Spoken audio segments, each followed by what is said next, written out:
முதலமைச்சர் ஜெயலலிதா மருத்துவமனையில் இருப்பதால் அதிமுகவினரிடையே தீப ஒளி பண்டிகை களை இழந்து காணப்படுகிறது. செப்டம்பர் மாதம் 22ஆம் தேதி உடல்நலம் பாதிக்கப்பட்ட முதலமைச்சர் ஜெயலலிதாவுக்கு அப்பல்லோ மருத்துவமனையில் சிகிச்சை அளிக்கப்பட்டு வருகிறது. எய்ம்ஸ் மருத்துவ குழுவினரும் லண்டன் மருத்துவர் மேற்பார்வையிலும் முதலமைச்சருக்கு சிகிச்சை அளிக்கப்படுகிறது.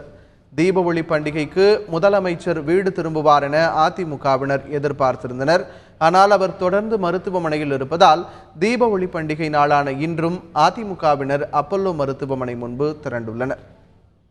ஒரு சமூக சீர்திருத்தவாதியாகவும் பொருளாதார மேமதியாகவும் ஒரு சோசலிச தர்ம தாயாகவும் வாழ்ந்து கொண்டிருக்கிறார். அவர் என்றைக்கு இந்த மருத்துவமனை விட்டு நலமாக வீடு திரும்புகிறாரோ அன்றுதான் எங்களுக்கெல்லாம் தீபாவளி. எங்கள் அம்மா எப்போ வீட்டுக்கு வராங்களோ அன்றைக்கி தான் எங்களுக்கு தீபாவளி. இதுவரையிலும் எங்களுக்கு தீபாவளியே கிடையாது.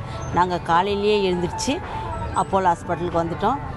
நாங்கள் இங்கே தான் இருப்போம். இனிமேல் வீட்டுக்கு போயிடுவோம். ஆனால் எங்களுக்கு தீபாவளி கிடையாது.